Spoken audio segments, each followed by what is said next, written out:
તન એટલે શરીર.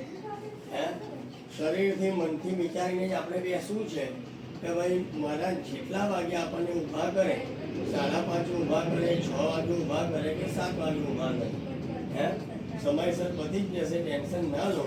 હે પણ મૂળ વસ્તુ કેવું છે કે વારે ઘડીએ તમે જો અહીંયાથી મનને ક્યાંક મોકલી દો ને, મન ચંચળ છે, એ કઈ જગ્યાએ સ્થિર બેસતું. હે કારણ કે ગીતાજીમાં કહ્યું છે મન એવા મનુષ્યાનામ કારણ.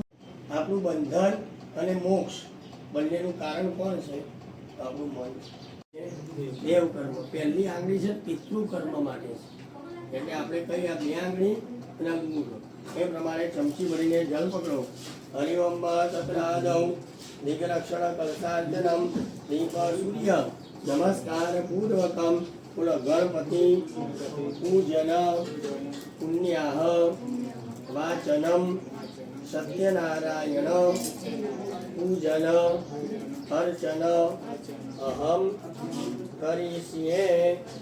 જલ મૂકી આપો થાળીમાં, ચમચી પાછી મૂકી દો, ડાબો હાથ ધરવાનો છે, એની ઉપર જમણો હાથ ઢાંકી દેવાનો અને ભગવાનની પાસે રક્ષા માગીએ. હે ભગવાન, 10 દિશામાંથી અમારી રક્ષા કરજો. ઓમ નમઃ શિવાય મંત્ર 11 વાર મનમાં બોલી જાઓ. ઓમ રક્ષો હા વિશ્વજરે ખણી રવિયો નિમયો હતે દ્રોણે. ઓમ નમઃ શિવાય નિધિ મંત્રેણ અભિમંત્રયિત. 11 વાર બોલ્યા પછી એ ચોખા જમણા હાથમાં લઈશું અને આમ કરી અને 10 દિશામાં વધાવી દો. એવમ 10 દિશો રક્ષે ચામુંડા સમવાહના. તમારે એકલા હિતેશભાઈ 3 વખત તાલી જમણા હાથની 2 આંગળીથી ડાબા હાથમાં પાડો. સ્વવામ ભાગે અક્ષર પુંજો પરી કલશમ સંસ્થાપ્ય તત્ર વરુણમ આવાહય.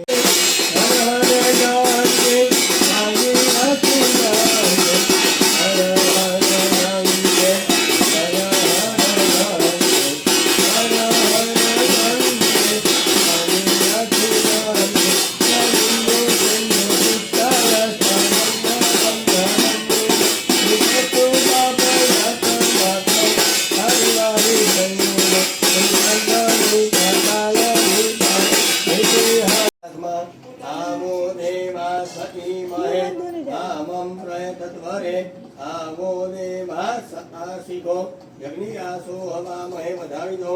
મા ગણેશાય નમઃ. આવાહનાર્થે પ્રતિષ્ઠાર્થે અક્ષરાન સમર્પયામિ. હાથમાં એક ફૂલ રાખો. ભગવાનને બેસવા માટે આસન અર્પણ. કર્મ જે મનુષ્ય ન કરે એને પુણ્ય મળતું નથી.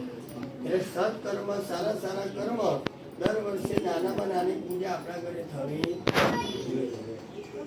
બીજા નંબરની અંદર કલ્યાણ. પુણ્ય હશે ને તો આપણું અવશ્ય કલ્યાણ થાય ને થાય. ત્રીજા નંબરમાં છે પ્રગતિ. હે કલ્યાણ હોય એટલે કલ્યાણ એટલે વર્ગ. ત્યાં બધાને નોકરી મળતી નથી, મળે તો સારી